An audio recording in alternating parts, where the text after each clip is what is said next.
We've got Valentine's Day coming up, and when we think of Valentine's Day here in New York, we think of the Empire State Building. And the Empire State Building is now going to be going public as part of a bigger REIT filing, so investors can get a piece of it.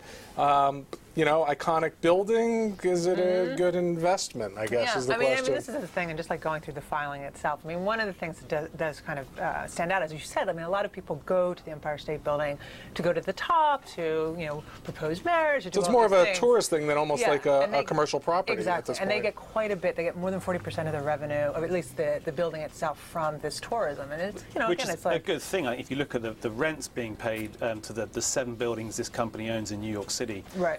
The Empire State Building is, I think, the 5th in the rankings, so it's pretty low down on rents. How is it in terms of occupation through the crisis? I think it's a bit lower as well, isn't it? It's like 2/3 full versus. So I mean, so it's really helped to make up a big portion of the revenue exactly. in the crisis. But the thing that's happening is that we have some building going down downtown, right? We have One World Trade Center going up. So again, that is going to be, you know, that is going to be a competition for the Empire State Building, which really, you know, I mean, it's been competing with Rockefeller Center, but I mean, there's going to be a big draw. But you've got some big clients already. I think Condé Nast is talking about moving downtown. You've got a bigger.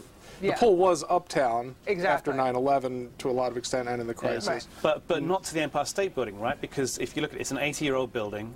It's got a lot of smaller tenants in there. Like, name a big tenant who everyone knows that's in there. And we can name a few, like the FDIC is in there. Oh, well, everyone follows the FDIC in commercial Turkish Airlines or Turkish tourism companies in there. There's no one in there that's actually really big, whereas downtown they're going to be drawing the really big names, which maybe takes us back to where we were a decade ago. But I mean, it's not, because you were looking at this as well, it's not just tourism, is it, that's going to drag people down there? Well, and it's also broadcasting, right? There's a lot of broadcasting that's done off of the Empire State Building because of its height, and that's all. There's going to be. So they get money from towers and things like that on top of the building. And again, there's going to be some competition from downtown on that as well. Now, again, when you put the revenues, you know, on Empire State Building together, I mean, it's about 50% of the revenue between tourism and the broadcasting leases. So that, for me, that's like a vulnerability there. Like, if you have some buildings going on downtown, you have, you know, you're competing on rents. Now you're competing on these other revenue sources. But in terms of tourism, though, I mean, you would think that, I mean, it's got to be a pretty stable stream of income, isn't it? For now, and as Agnes was saying, you've got basically had 2 places to go where you can get a good view of the city the last few years. So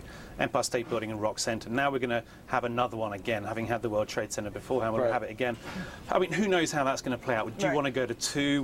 Will tourists decide to go downtown as well as midtown? It's hard to tell. But I mean, at the moment, the financials look okay. Like EBITDA is up 10%. Revenue last year annualized is up 7%. It looks good at the moment. Think, well, why are these guys selling? Commercial real estate guys always sell when times look good. Think Sam Zell right before the crisis when he sold equity office properties. So at the moment, the financials look all right. But the thing we're looking at, and Agnes especially is looking at, is what happens when the World Trade Center downtown is finished and how much gets away from it. Okay. All right, well, we'll leave it there.